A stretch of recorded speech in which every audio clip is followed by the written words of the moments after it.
Halo Indonesia, saya Kristianto Yenoni, salam NKRI.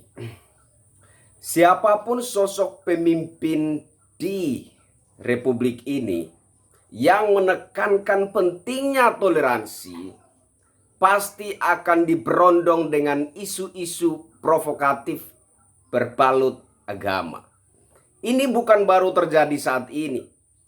Hal ini sudah terjadi bahkan sebelum Bung Karno menjadi Presiden Republik Indonesia pertama.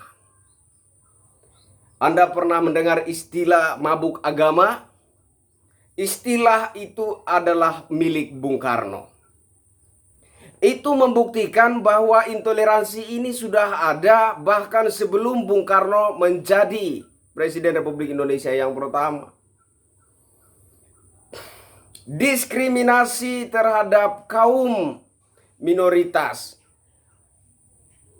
ceramah-ceramah, narasi-narasi yang berbau provokasi untuk memusuhi, membenci, bahkan membunuh saudara sebangsa yang berbeda keyakinan. Ini sudah terjadi sebelum Bung Karno jadi Presiden Republik Indonesia. Sehingga ketika beliau menjadi Presiden Republik Indonesia yang pertama, beliau begitu tegas menekankan pentingnya toleransi di tanah air ini. Kemudian beliau diberondong dengan isu-isu provokatif yang sampai saat ini masih dimainkan oleh segelintir orang, termasuk Haikal Hasan salah satunya. Isu-isu negatif tentang beliau, isu anti ulama, penjarakan ulama, anti Islam dan lain sebagainya. Ini sudah dialami oleh Bung Karno pada waktu itu. Kenapa? Karena Bung Karno menekankan pentingnya toleransi. Terkadang Bung Karno itu difitnah. Katanya Bung Karno itu, Pancasilanya Bung Karno itu adalah Pancasilanya PKI. Pancasilanya Bung Karno itu ketuhanannya ada di pantat. Tanpa mereka menyadari bahwa Pancasila itu adalah hasil galian dari Bung Karno. Mau itu Pancasila, mau itu Ekasila, mau itu Trisila, itu adalah hasil galian, kajian dari Bung Karno itu sendiri. Yang intinya adalah bahwa kita perlu hidup sebagai warga masyarakat Indonesia yang saling hormat menghormati dan saling menghargai dan bekerja sama membangun bangsa dan negara ini, yang kemudian istilah kerjasama itu diistilahkan gotong royong. Lah sekarang kata gotong royong dibilang itu pahamnya PKI. Kalau ada pembangunan rumah ibadah, kemudian kita memberikan sumbangan, sama-sama kita memberikan sumbangsi untuk membangun sebuah tempat ibadah tersebut. Itu namanya gotong royong. Itu namanya kerjasama. Meskipun kita berbeda keyakinan, meskipun kita berbeda pemahaman, meskipun kita berbeda akidah, tapi kita sebagai saudara sebangsa dan setanah air yang perlu hidup rukun berdampingan, saling bekerja sama, sama-sama membangun bangsa dan negara ini. Sudah jelas. Agamamu, agamamu, agamaku, agamaku. Agama adalah hubungan pribadi seseorang dengan Tuhan. Bagaimanapun caranya kamu bertakwa kepada Tuhan Yang Maha Esa, itu urusan pribadimu. Pahala milikmu, keselamatan milikmu, masuk surga atau neraka Anda yang rasakan, bukan saya. Sebaliknya ketakwaan saya, pahalanya milik saya. Keselamatan milik saya. Masuk surga atau neraka milik saya, bukan Anda. Sehingga saya selalu menekankan bahwa hubungan antara manusia dengan Tuhan adalah hubungan pribadi. Itu suatu hubungan yang sangat privat. Itu urusan privasi. Bagaimana kedekatan saya dengan Sang Pencipta, bagaimana saya mendekatkan diri dengan Sang Pencipta, bagaimana saya memanggil Sang Pencipta, bagaimana saya merefleksikan ketakwaan saya kepada Sang Pencipta. Itu rahasia pribadi saya. Tidak perlu saya mengumbar untuk dilihat oleh publik. Pahalanya milik saya, selamat dan tidaknya itu milik saya, masuk surga atau neraka itu milik saya, bukan Anda. Sehingga sangat tidak baik kita mempersoalkan soal-soal akidah, soal-soal keyakinan, soal-soal agama. Marilah kita satukan pemikiran kita, satukan konsep kita, bahwa kita adalah saudara sebangsa dan pentingnya kita bergotong royong untuk membangun bangsa dan negara. Gotong royong merupakan istilah singkat yang menunjukkan kerjasama dalam membangun sesuatu. Itu yang namanya gotong royong. Gotong royong bukan paham komunis. Gotong royong bukan pahamnya PKI. Gotong royong adalah wujud rasa persaudaraan. Saya lewat di jalan, ada pembangunan gedung gereja.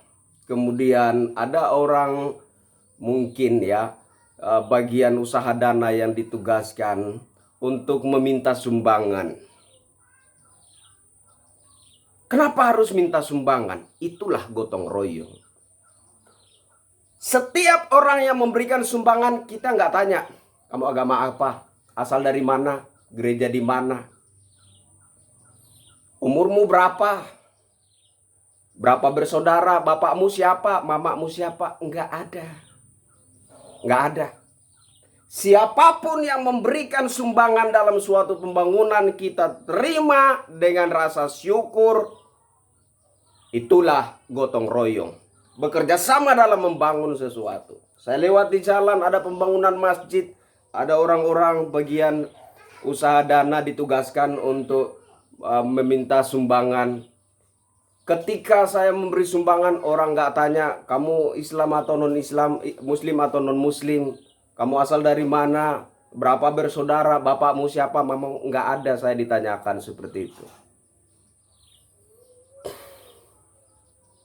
Memberikan sumbangsih sekecil apapun itu, berpartisipasi dalam membangun bangsa dan negara, itulah gotong royong.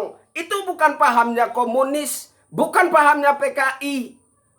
Itulah yang diinginkan oleh Bung Karno. Dan ketika Bung Karno menekankan pentingnya toleransi, beliau diberondong dengan isu-isu negatif, isu-isu provokatif. Beliau diberondong dengan isu anti ulama, anti agama. Beliau diberondong dengan isu komunis, PKI, dan lain-lain sebagainya. Ini sudah ada sebelum Bung Karno jadi Presiden Republik Indonesia pertama kali. Dan nampaknya tidak selesai sampai di situ. Bahkan sampai saat ini, Jokowi yang dengan tegas mengatakan tidak ada ruang sedikit pun untuk kaum intoleransi di Nusantara ini. Kita tidak memberikan ruang sekecil-kecil apapun untuk kaum intoleransi di Republik ini. NKRI sudah final. NKRI harga mati. Berbeda suku, ras, agama, antar golongan, tetapi kita satu sebagai saudara sebangsa dan setanah air. Beliau diberondong dengan isu anti agama, anti ulama, komunis, PKI, berpihak ke Cina komunis, dan lain-lain sebagainya. Ini bukan baru dialami oleh Jokowi. Bahkan sejak zaman Bung Karno sudah ada. Nah, sekarang ada sebuah kejadian.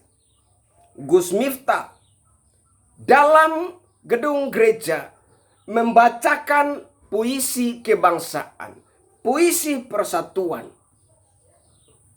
Kemudian beliau mulai diberondong dengan isu-isu provokatif yang berbalut agama. Bahkan ada yang nekat mengatakan Gus Miftah itu sesat. Sudah berapa banyak kontribusimu terhadap pertumbuhan Islam di Nusantara ini, sehingga Anda boleh menghakimi seorang Gus Miftah yang nyata kontribusinya, yang sudah banyak dimualafkannya, sudah banyak orang diislamkannya. Tapi setega itu dia diberondong dengan isu sesat. Saya lihat videonya Gus Miftah semalam, video pembelaannya. Pertanyaan dia sederhana, bahwa dulu orang kafir itu diislamkan. Sekarang orang Islam dikafirkan. Kenapa? Itu pembelaannya Gus Miftah. Ada yang bisa jawab? Sekaligus saya ingin bertanya kepada UAS. Saya copy paste apa yang disampaikan oleh Gus Miftah. Dulu orang kafir diislamkan. Sekarang orang Islam disesat-sesatkan. Dibilang kafir. Kenapa? Kenapa Ustadz? Bisakah Ustadz memberikan jawaban, pertanggungjawaban? Gus Miftah membacakan puisi kebangsaan, puisi persatuan dalam gedung gereja, dalam rangka acara pengresmian, bukan dalam rangka peribadatan, bukan dalam ibadah umat Kristiani, tapi dalam rangka acara pengresmian. Acara, bukan ibadah. Jelas segala sesuatu disesat-sesatkan, segala sesuatu dikafir-kafirkan. Tapi ketika ada investasi bodong yang juga ikut dipromosikan oleh Haikal Hasan dan Ustadz Abdul Somad, bukankah itu juga sesat? Umat dibodohi, umat dibohongi dengan narasi-narasi agamis, yang kemudian umat tertipu miliaran rupiah dengan kejadian investasi bodong 212 Maret. Apakah itu bukan penyesatan namanya? Kata UAS itu tidak ada tipu-tipu, tidak ada bohong-bohong. Ini amanah, tidak ada yang expired dan lain-lain sebagainya. Tapi ketika ada kejadian investasi bodong 212 Maret, di mana pertanggungjawaban UAS? Di mana pertanggungjawaban Haikal Hasan? Ketika orang membangun toleransi, ketika orang ingin mewujudkan seperti apa toleransi sejati itu di Republik ini, kalian mencecarnya dengan isu-isu provokatif yang dibungkus, dibalut dengan agama. Menurut saya, isu-isu seperti ini adalah isu intoleransi yang dibikin lunak dengan narasi toleransi yang kebablasan. Apakah toleransi yang kebablasan itu? Itu sebenarnya intoleransi yang dibikin lunak dengan narasi yang lebih masuk akal, yang mungkin bisa lebih mudah diterima oleh masyarakat awam. Apakah toleransi yang kebablasan itu? Sesungguh-sungguhnya itu adalah narasi intoleransi.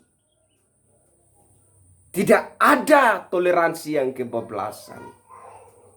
Yang ada adalah intoleransi yang dibikin lunak dengan narasi yang dianggap lebih mudah diterima oleh awam. Jadi bukan hanya Gus Miftah, bukan hanya Jokowi, tapi sejak zaman Bung Karno, mabuk agama ini sudah ada. Bung Karno tidak anti agama. Bung Karno bukan pemeluk penganut paham komunis. Bung Karno bukan anti ulama. Tapi beliau adalah sosok yang benar-benar menekankan toleransi di Nusantara ini. Beliau adalah sosok yang benar-benar menekankan toleransi di Republik ini. Sehingga beliau begitu dimusuhi, diberondong dengan isu-isu provokatif berbalut agama. Hingga datang Jokowi, hingga kejadian terbaru adalah Gus Miftah. Yang diserang ujung-ujungnya Islam Nusantara. Bahwa Islam Nusantara itu Islam yang sesat. Padahal Islam Nusantara itu berarti Islam orang Nusantara. Orangnya orang Nusantara yang beragama Islam. Padahal sederhana. Tapi dibuatlah narasi-narasi provokasi agar Islam Nusantara itu dibenci dan dianggap sesat. Lalu apa yang benar? Kalau semuanya disesat-sesatkan, kalau semuanya dikafir-kafirkan, lalu apa yang benar? Kata Gus Muafik, gundulmu yang benar. Semuanya salah, semuanya sesat, semuanya kafir, gundulmu yang benar. Kata Gus Muafik. Ya ini fenomena, ini realita yang kita hadapi di tanah air ini. Ini realita yang kita hadapi di Republik ini. Maka saudara-saudaraku sebangsa dan setanah air, saya ingin melanjutkan bara sisa-sisa api toleransi yang telah dinyalakan oleh Bung Karno, yang telah dinyalakan oleh Jokowi, yang telah dinyalakan oleh para ulama pro toleransi di Nusantara ini. Tingkatkan rasa cinta kita terhadap bangsa dan negara ini. Berbeda suku, ras, agama antar golongan, tapi kita saudara. Mengenai cara kita menghampiri Tuhan, cara kita bertakwa, cara kita merefleksikan kecintaan kita kepada Tuhan menurut iman dan keyakinan masing-masing, itu persoalan privasi. Pahala jika saya mendapatnya itu milik saya. Selamat dan tidak itu milik saya. Surga atau neraka itu milik saya. Karena ketakwaan adalah saya yang lakukan. Saya ingin mempertegas apa yang telah disampaikan oleh Bung Karno. Menutupi sebagai akhir kata dari video saya ini. Saudara-saudaraku sebangsa dan setanah air. Jangan mabuk agama. Jangan jadi orang yang rela membunuh saudaranya sendiri demi sesuatu yang dianggap benar. Karena persoalan keyakinan adalah persoalan privasi antara seseorang dengan Tuhan. Tapi sebagai manusia, selayaknya kita hidup berdampingan, rukun dan damai satu dengan yang lainnya. Sama-sama saling bergotong royong membangun bangsa dan negara ini. Kalau jadi Kristen jangan jadi orang Yahudi. Kalau jadi Islam jangan jadi orang Arab. Kalau jadi Hindu jangan jadi orang India. Tetaplah menjadi orang Nusantara yang kaya raya dengan budayanya yang luar biasa ini. Itu pesan yang ditinggalkan oleh Bung Karno. Saya ingin kita kembali memperhatikan pesan-pesan yang diwariskan oleh Bung Karno. Demi keutuhan bangsa dan negara ini, demi keutuhan negara kesatuan Republik Indonesia, Demi agar kita mati nanti, kita tinggalkan bangsa ini tetap utuh untuk anak-anak dan cucu-cucu kita bisa melanjutkan kehidupan yang damai. Saya Kristianto Yenoni, sekali NKRI, tetap NKRI. Merdeka!